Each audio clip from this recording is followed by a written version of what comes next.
Outliers, The Story of Success, Malcolm Gladwell.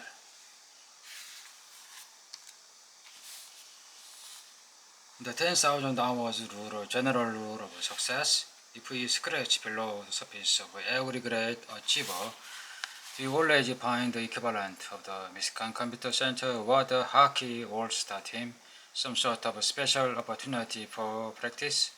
Let's test the idea with two examples, and for the sake of simplicity, let's make them as familiar as possible.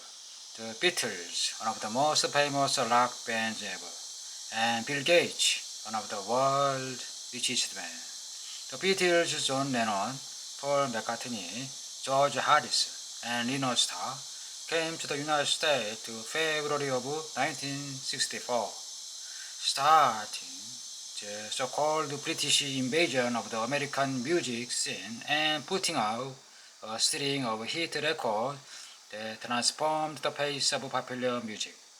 The first interesting thing about the Beatles for our purpose is how long they had already been together by the time they reached the United States. Lennon and McCartney first started playing together in 1957, 7 years prior to landing in America. Incidentally, the time that elapsed between their founding and their arguably greatest artistic achievement, St.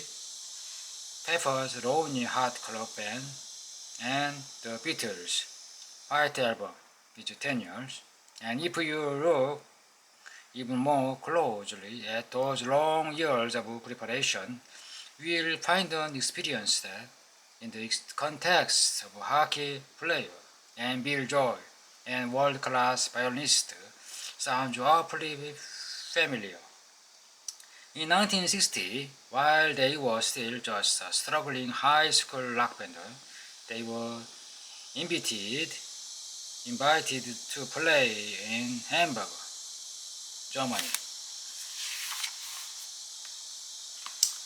Hamburg indoor did not have a rock and roll music club. It has strip clubs, says Philip Norman, who wrote the Beatles' biography, Shout. There was one particular club owner called Bruno, who was originally a fairground showman. He had the idea of bringing in rock groups to play in various clubs. They had this formula. It was a huge non-stop show, hour after hour, with a lot of people rushing in and the other lot rushing out. And the band would play all the time to catch the passing traffic. In an American red light district, they would call it non-stop striptease. Many of the bands that played in Hamburg were from Liverpool.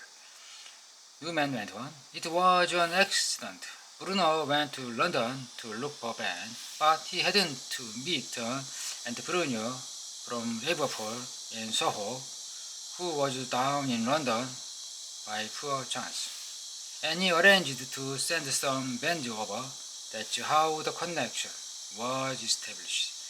And eventually, the Beatles made a connection not just with Bruno, but with other club owners as well.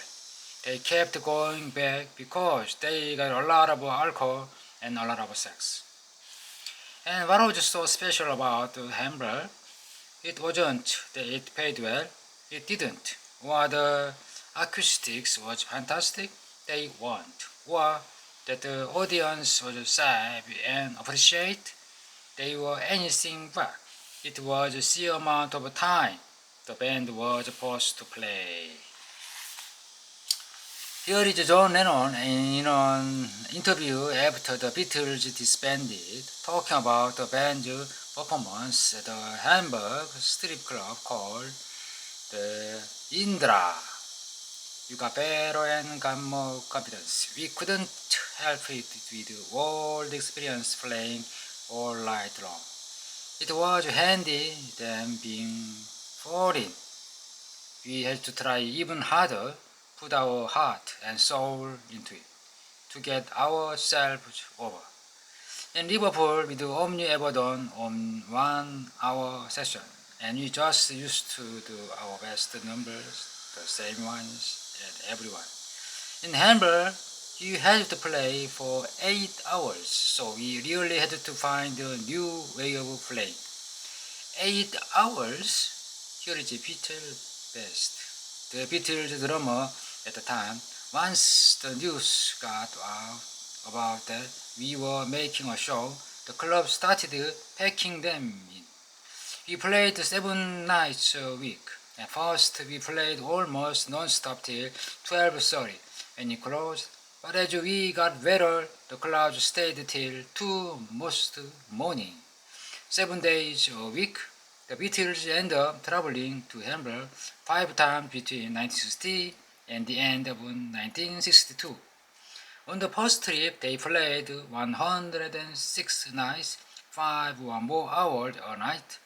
On their second trip, they played 92 times.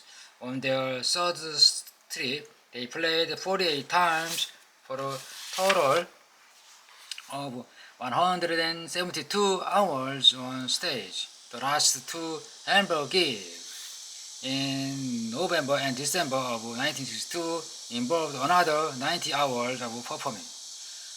All told, they performed for 270 nights in just over a year and a half. By the time they had their first burst of success in 1964, in fact, they had performed live an estimated 1,200 times. Do you know how extraordinary that is? Most bands today don't perform 1,200 times in their entire careers. The Hamburg Crucible is one of the things that set the Beatles apart. They were no good outstage when they went there, and they were very good when they came back. Norman went on. They learned not only stamina, they had to learn an enormous amount of numbers, cover version of everything you can think of, not just rock and roll, a bit of jazz too. They weren't disciplined on stage at all before that, but when they came back, they sounded like no one else. It was the making of them.